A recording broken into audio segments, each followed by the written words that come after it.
Hello అండి, welcome to జాహ్నీ వంటలు. ఈరోజు మన ఛానల్లో చాలా హెల్తీగా గోధుమ పిండి బెల్లంతో ప్లమ్ కేక్ ఎలా తయారు చేసుకోవాలో చూపిస్తానండి. తయారు చేసుకోవడం చాలా తేలిక. గోధుమ పిండితో చేసినప్పటికీ కూడా చూడండి చాలా స్పాంజీగా చాలా టేస్టీగా ఉంటుంది.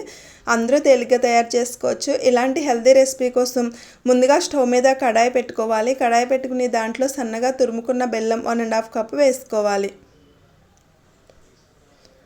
తర్వాత ఒక 1 కప్ వరకు వాటర్ వేసుకోవాలి. వేసుకునే బెల్లాన్ని బాగా కరగనివ్వాలి. ఇదేమీ పాకం అవసరం లేదండి. బెల్లం ఒకసారి ఇట్లా బాగా మెల్ట్ అయిన తర్వాత దీనిలో మీకు నచ్చిన డ్రై ఫ్రూట్స్ యాడ్ చేసుకోవచ్చు. నేనైతే చెర్రీ, ట్రూటీ ఫ్రూటీ, బాదం, కాజు, కిస్మిస్ యాడ్ చేస్తున్నాను. ఇంకా మీ దగ్గర ఏమైనా అవైలబుల్గా ఉంటే ఇంకా మిగతా డ్రై ఫ్రూట్స్ కూడా వేసుకోవచ్చు. ఇవన్నీ కలిపి 1.5 కప్ వరకు ఉంటాయి. ఇన్ని డ్రై ఫ్రూట్స్ వేసాను. వేసేసి ఒకసారి మిక్స్ చేసుకుని స్టవ్ ఆఫ్ చేసుకుని పక్కన పెట్టుకోవాలి.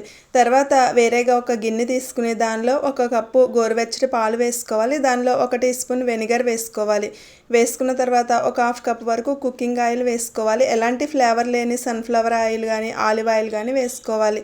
వేసుకుని ఇవి ఒకసారి మిక్స్ చేసుకోవాలి. ఇవి బాగా మిక్స్ అయిన తర్వాత ఒక జల్లెడ తీసుకుని 2 కప్పుల వరకు గోధుమ పిండి వేసుకోవాలి.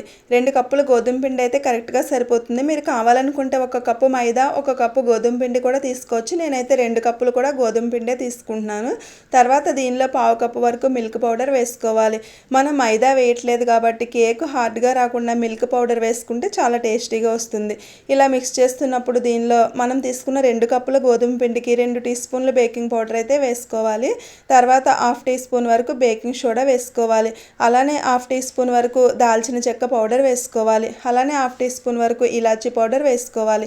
తర్వాత 1 టీ స్పూన్ వెనీలా ఎసెన్స్ వేసుకోవాలి. వేసుకున్న తర్వాత ఒకసారి బాగా మిక్స్ చేసుకోవాలి.